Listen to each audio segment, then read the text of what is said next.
Let's do it. Let's do it. We are now officially live. Whoa.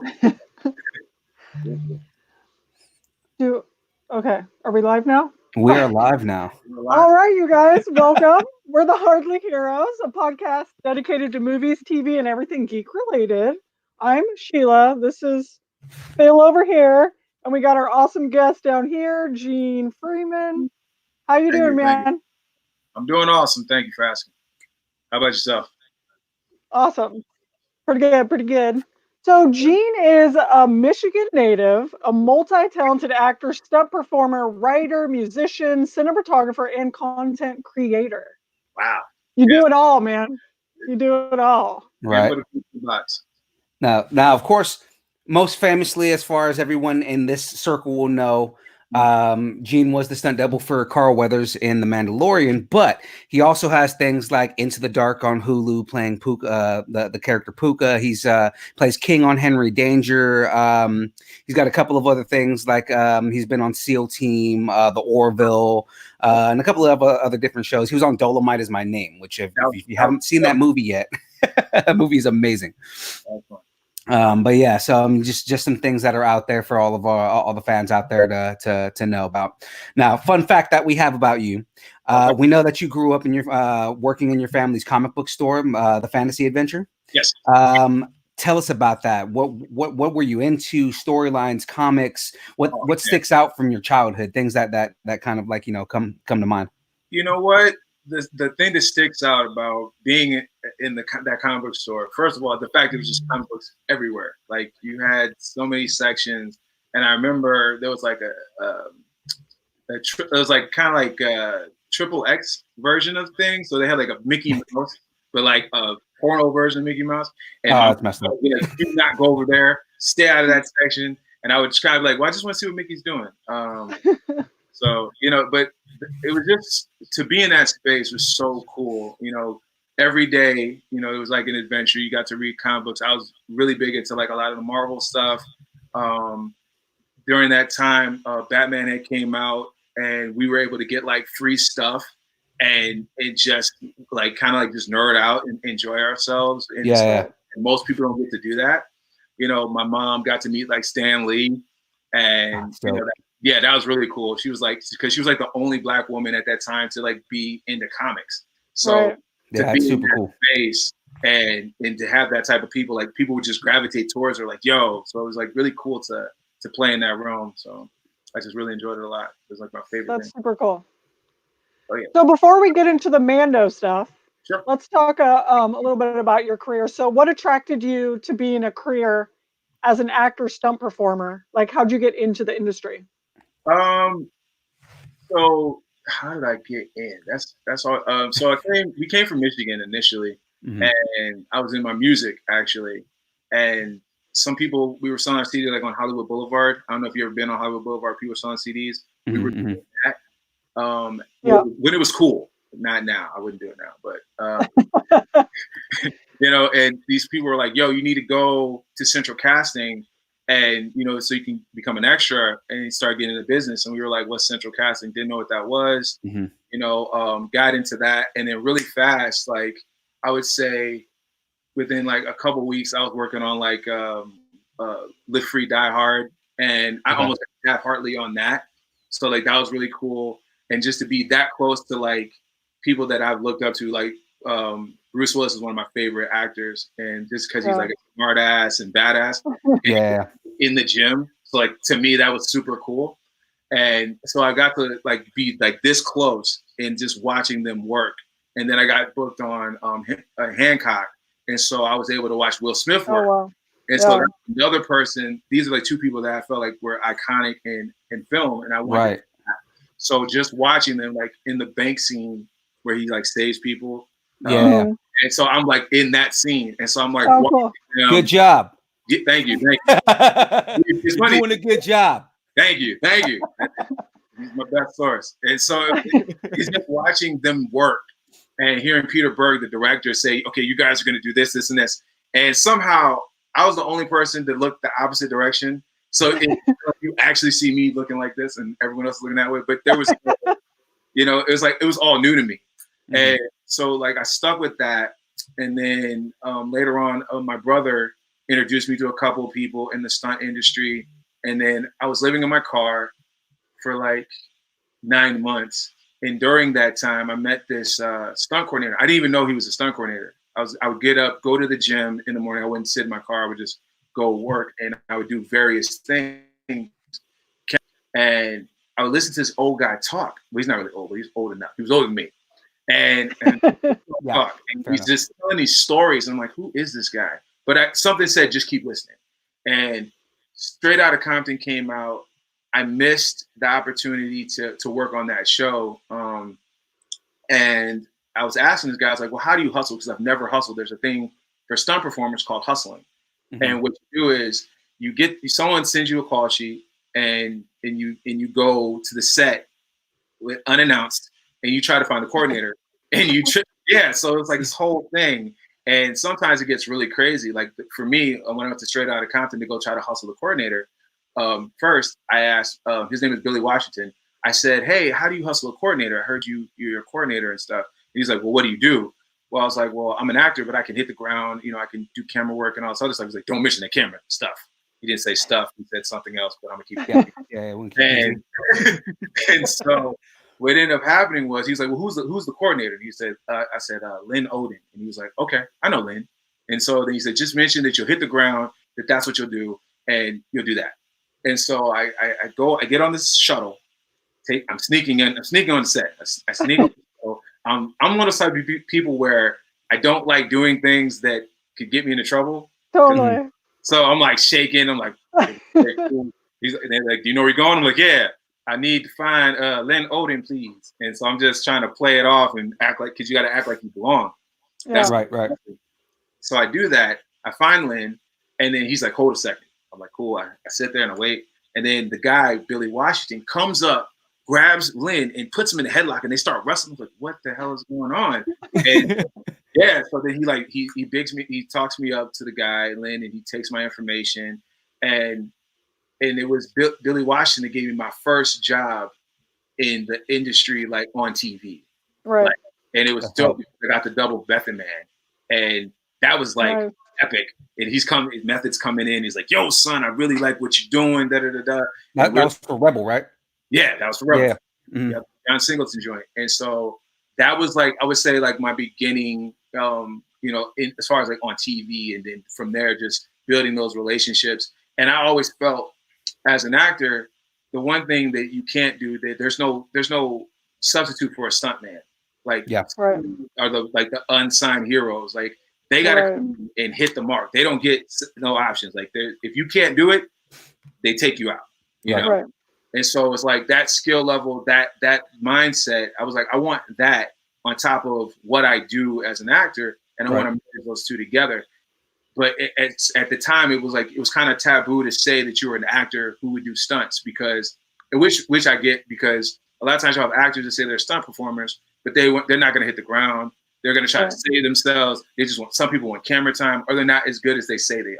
Right, because I mean, you have like guys like, of course, when you think action actors, I mean Jackie Chan, right? So it's like, because the man, I mean, he was a stunt actor that became an actor, versus like the minor work that someone like Tom Cruise does, right? Like, so like what Tom Cruise will do some of his own stunts and stuff like that. So he does a lot. He's a phenomenon. That's a whole exactly. Like someone like that who get in a helicopter, learn how to fly helicopters, learn all these crazy things, but for the most part, I was like, I want to be like that. I was like, I want to be between like a Matt Damon and a Will Smith, but either the next level. So that was all. And, so I see people like Keanu Reeves, Halle Berry, these people who like really dedicate themselves to the craft so they can do the action. So, and in production love it too, because it saves money. So, Right. So do you have a preference with the type of roles that you get? Would you rather get acting roles or stunt performing roles? You know what? I'm going to say what Chad Stahelski from 8711 said, and I believe this, which is that when you're in front of the camera, you're acting. Whether you have lines, whether you don't, you're acting, because you got to make it believable. Right. So true. If I come in and I got to make someone look like they're the strongest person in the world. I got to sell it. Right. Whether it's aligned with my body or aligned with my mouth, it's all the same to me. So, if anything, I would say I like playing in sci-fi action adventure stuff. You know, Lord of the Rings, like that's my goal. I want to be like an elf. You know, you know, like you can't recognize me, so I can get lost in the clothing and just really have fun. I love stuff like more stuff like you did in like the Orville, right? Yes, exactly. Like Orville, the Mandalorian. You know, even when I got to work on this show called Night Squad. You know, just playing a king, and I was doing sword work. I never did sword work before. I can say it now. I got the job. So you know, learning how to do sword work on the job, like, but you know, people trusting that you can do it, like that type of stuff is just so much fun to me. So on your Instagram, like a lot of, I was kind of Instagram stalking you a little bit. You're doing a lot of with the sticks. Oh, Kali sticks, yeah. Oh man. So is that for something specific, or is that just something you do a lot of? You know what? It's helped because one again, learning from like people like Chad Stahelski, Hugh Fitzgerald, my professor. These people, one thing they always say is it's a dance. Like doing fight choreography is a dance. Yeah. You know, so it's not action reaction. It's like, you know what I'm doing, I know what I'm doing. So if anything, it's like learning how to move, how to dance, how to keep it going. You know, people like at 87, they know how to do like over 50 combos, like from their side to the other side, and they can go. It's like even perfect example, like when I worked on the Eddie Murphy film, Dolomite Is My Name. Dolomite Is My Name. Yeah. Yeah. One of the things Zedric Harris said was, like, we're gonna do a touch method, because it was like a ballet scene, but they shot it where it was so much going on where we had to just trust, tap your partner, okay, and now we're gonna call it, I'm gonna hook or this. So it's like learning how to dance, how to move, and so with the it just helped me be that much better, because I said I wanted to be more of a fight guy than just a person who can just take hits. I want to go. So yeah, that stuff is cool. I can just imagine the kind of scenes that you could get just by doing that, because you think of something like I'm forgetting the name right now, but it was the Netflix show that no one liked, the Marvel one. Iron Fist, right? And you think about like the kind of scenes that you can do where, like, if you have somebody who is an actor but then can also do his own fight scenes, right? Like, just so much more can happen with that with an actor. And that's why I admire action actors so much, because you have the same person doing the fight scene that's doing the acting. Yes. You know what I mean? Yep. I want to hit and then save the girl. Like, hey, you know, I want to. Yeah, and that gives you so much more for like camera angles, because you can actually see your face while you're fighting, and they don't have to like cut angles in order to do that. I admire the kind of work that you do.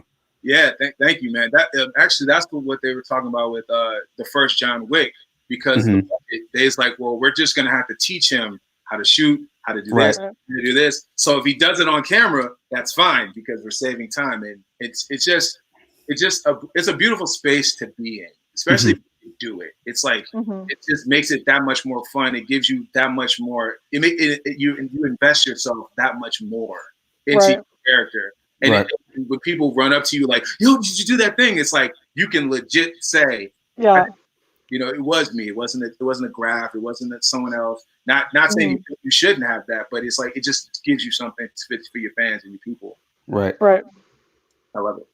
Love it like that. So how do you avoid divulging exciting plot twists before they air? I don't want to get fired. NDA. If you've never worked with an NDA before, you'd be like, yo, I'm doing this thing that I can't talk about, and you just be like, well, what's that? You know what, I can't talk about it, and then you just, you just do a lot of smiling, a lot of nodding.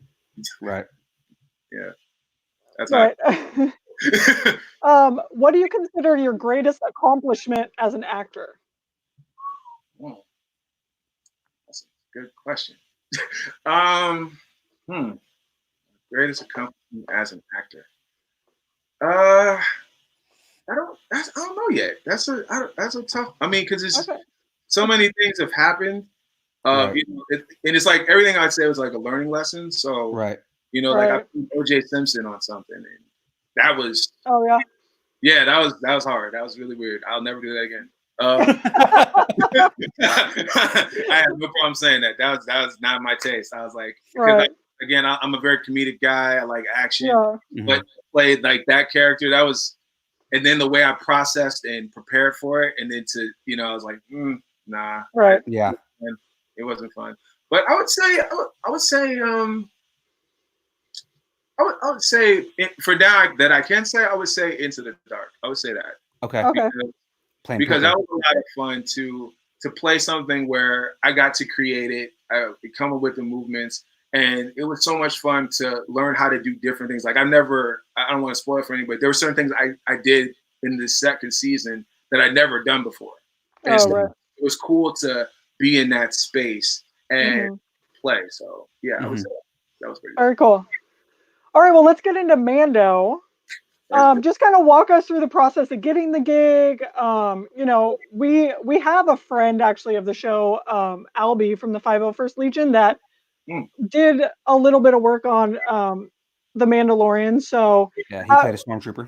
Nice. Shout out to. Oh yeah, just give us a little bit about that.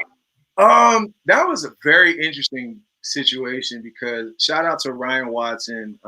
He's the person that coordinated and brought me in. He had a project that he was working on. It was like 4 years ago. It was like called like Zombies versus Transgenders.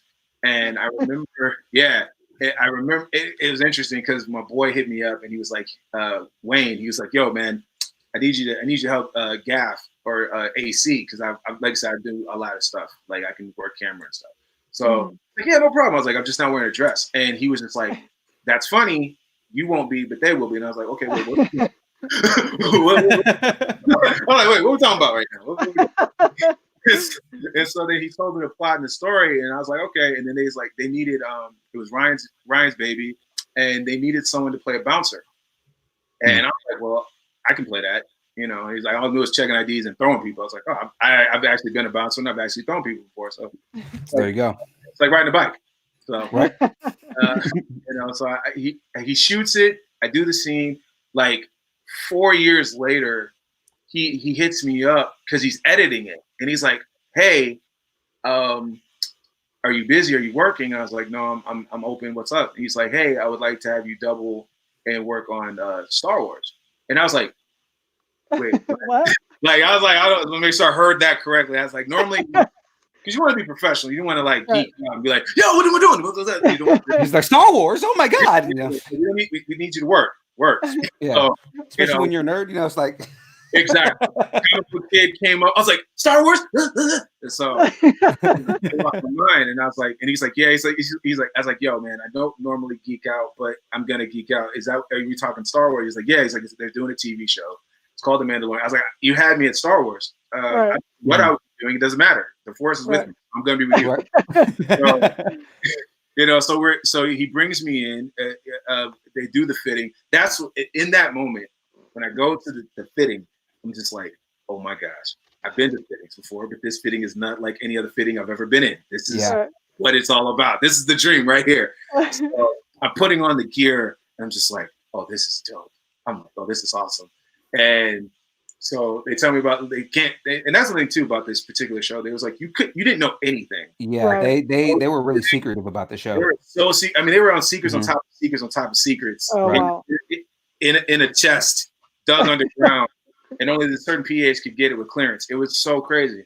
And to be like when I first got to set and I saw the stage, I was like, I've never seen anything like this. Like cutting edge technology. At that studio, and then like next door to that studio, you had like Avatar being filmed. Yeah, over there, it was just like a kid in a candy store. I literally felt like I was back in my parents' comic book store all over. Yeah. That's so cool. I mean, you walk on the set and you're like, I'm in the world. Right. Like I can smell the Force in here. Like it was. It was. I mean, Crafty was different. I felt like I had abilities. I felt like I had. I could like bring it to over here, and it was just great. Everything was just awesome. The set was awesome. The people were so dope. And it was like you could just see things and like the craftsmanship, the details. Yeah. The details were so cool. Right.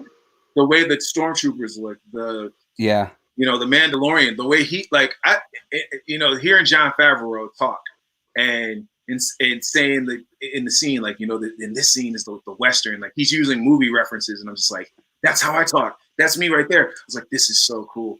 And I mean, the stunt team, like the way they put those pre-visits together, it was so, shout out to them. Like they just killed it. And it was like, I just wanted to do more. And then like I met Carl Weathers, man, he was so cool. So speaking about that, like I was gonna say, what was it like working with Apollo Creed himself? Like, did he tell you being Grief Cargo was all in the hips? Dude, I wish he would have. That would have been a good one to ask. Would have been a good one. Hey man, one thing I did say to him, I was like, hey, Mr. Weathers, I just want to say it's good. I'm very respectful. Like I was brought up a certain way. When people are older, you just say Mr. Mrs. That's just how I was raised. He's like, man, call him Carl. And I was like, and so we're talking, and he's just like, yeah, man, I love this show. This is great, man. This is gonna be a lot of fun. He asked me questions, and I'm like, he's like, you ever do a car hit? I was like, no. He's like, you ever do a stair fall? I said, no. He's like, you don't get called much, do you? I was like, yes, I do, but not for that. And then, we're talking, and he was like, yeah, he's drinking like kombucha, and he's like talking about his gut, and he's like, this is what you need. I was like, this dude is like in his 70s or something, and he's like your calves. Like he's so fit, like his calves, like I could like take two of his calves and make one. Like I was like, but I mean, it's Apollo Creed. The man is gonna be. Dude, I mean, he still got it. Like I would hate to be hit by his forearm. Was there's a scene in The Mandalorian where I don't want to spoil it for anybody. I don't know if anyone's seen it, but maybe does something and like they're using me for inserts. And I'm like, okay, Carl, I'm gonna go to the gym. I got you. I'm gonna go for my forearm real quick because I know I'm gonna use it in the scene. And there was one thing he said that was really funny to me because I was like, yo, man, you've had some of the most iconic deaths in film. He really has. And he's like, I'm done dying. I ain't dying no more. I was like, he's like, I'm not dying in nothing else. I was like, oh, okay. I'm back. He had a flashback for a minute. Dying no more. No more. That's it. That's the last time I'm gonna die. And then like it was so funny. And I was like, but I've used some of your stuff in fights because I used to get in a lot of fights growing up. And you had this one line that said Action Jackson. I don't know if you guys have ever seen it. Yeah. Yeah. Also, my parents had like a movie rental in the comic book store. So like a lot of movies they had, like a lot of 80s, 90s stuff. And so Action Jackson was one of them. And I remember it playing. And so I'd get in fights and I'd start losing. And I'd be like, now you're going to piss me off. Like when he said the movie. And so I was like, you've helped me win so many fights. You were like guru. I didn't even know. And he's like, man, I appreciate that. He's like, and then they called me Carl Jr. while I was on set. That was pretty funny. Oh man. That's so dope, man. Oh, that's cool. Gotta ask you this real quick, just because just being conscious of time. So looking at your IMDb list and some of the stunts that you've done, you're listed on America's Got Talent. Yeah. What's that all about? So thank you, Danny Wayne. That was a coordinator that hit me up for that, and I believe Josh Tessier put my name in. So they needed a stunt double for Terry Crews. And yeah, so now this is where I'm just blessed and thankful because Terry Crews is a little bigger, but I'm a little bigger than everybody. Yeah, I was like, damn, I need stress work. My man, Cheeseburger Eddie. Right, exactly. I was like, all the cheese. That's a lot of cheese. That's a big dude.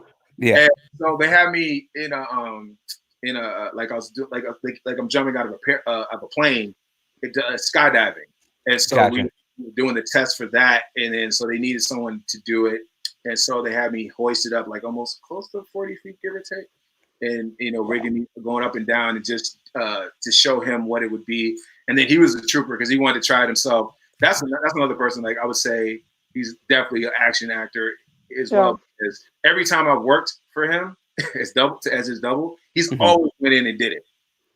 Yeah, that's cool. Yeah, like, and it's always been on wires. Like I worked for him. I did 2 things with him, and it's like always on wires and being off somewhere. But yeah, that was a lot of fun too. And like all the crowd is like screaming, and even though they were saying Terry, in my mind they're like Gene. My moment. Welcome everybody to America's Got Talent. I enjoyed it. So with the Mandalorian, what was it like working in front of the stagecraft screens? It literally felt like it felt like you were in another world, but they brought it to Earth. Like it was, it like the ship, because the scene. There's a scene where I don't know if it's cool to say. I don't want to ruin it for anybody that hasn't seen it, but there's a scene where something happens to Carl or Griff's character, and he gets knocked out of the plane. Right.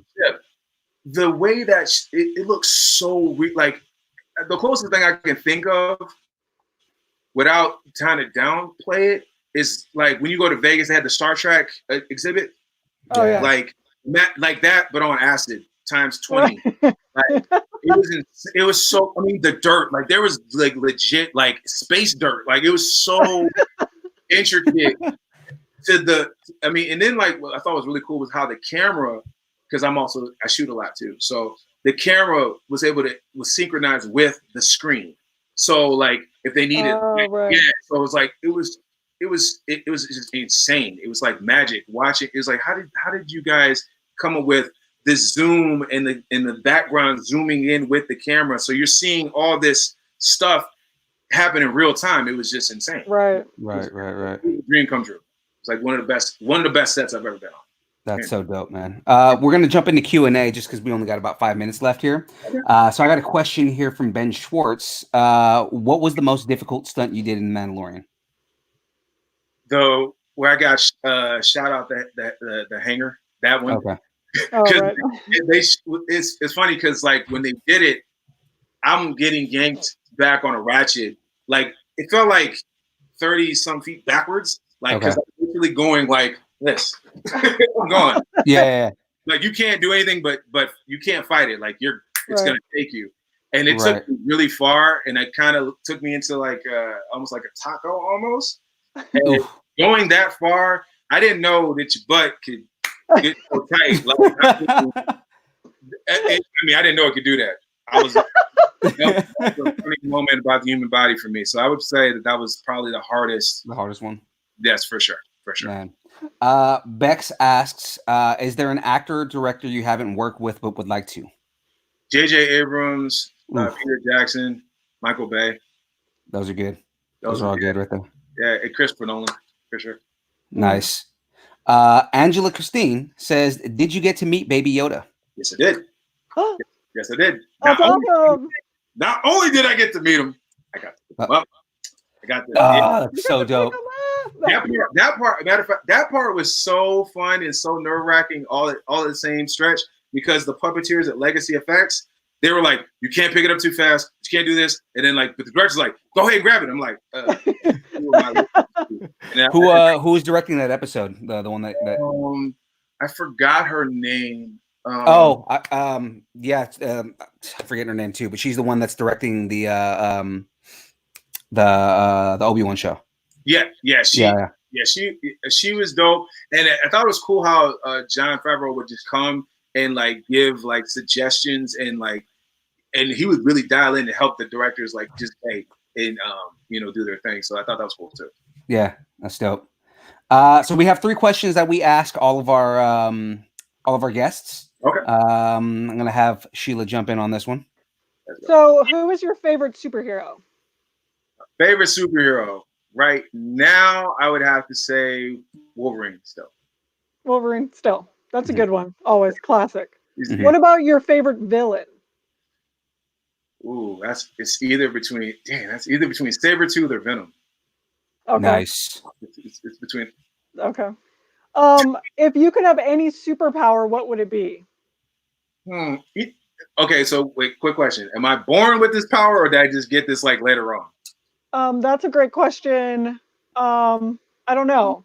Let's say you were born with it. Okay, that's way easier, because like if I like got flight at the age of like 25 or something, I don't know how I would go. So but if I was born, I would say telekinesis. Nice. Oh, really? Nice. I could lift myself. I could, That's cool. Okay, so in a zombie apocalypse, what would be your weapon of choice, but no guns? I don't want to get close. I know, right? What's the longest weapon I can use?